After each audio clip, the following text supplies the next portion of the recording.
आदिवासी महिला जिल्हा कार्यकारिणी गठीत। अध्यक्षपदी सौ मंगलाताई ढगे। आंध्र आदिवासी महिलांचे सक्षमीकरण करून संघर्षासाठी महिला तयार व्हाव्यात या उद्देशाने प्रथमच वाशिम जिल्ह्याची कार्यकारिणी गठीत करण्यात आली। वाशिम येथील मुंगसाजी माऊलीच्या मंदिरात सभागृहामध्ये जिल्ह्यातील महिला व पुरुषांच्या उपस्थितीमध्ये सदर कार्यकारिणी गठीत करण्यात आली।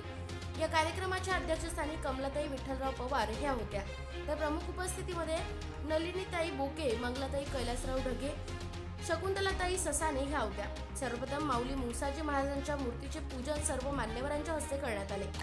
त्यानंतर सर्वांच्या उपस्थितीमध्ये सर्वानुमते सौ मंगलाताई ढगे यांची जिल्हाध्यक्ष म्हणून निवड करण्यात आली, तर उपाध्यक्ष म्हणून शालिनीताई महादेवराव डाखोरे, सचिवपदी शशिकला बबनराव कदम, सल्लागार ललिता विठ्ठलराव पवार, सदस्यपदी सीताताई धंदारे, रेखाताई साखरे, पुष्पाताई कळंबे, ॲडव्होकेट प्रीतीताई नांदे, रेणुका विजय सरकटे, लक्ष्मीताई मोहन रिठे, मंगलाताई वसंतराव भोंडणे, वर्षाताई वाघमारे यांची निवड करण्यात आली।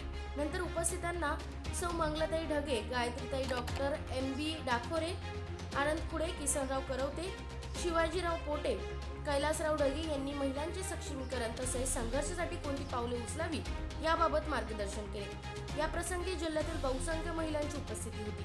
कार्यक्रमाचे संचालन गायत्रीताई वाघमारे यांनी केले, तर आभार सुप्रियाताई वाघमारे यांनी केले। Maharashtra vision news, Devidas Paraskar, Kupta, Washim.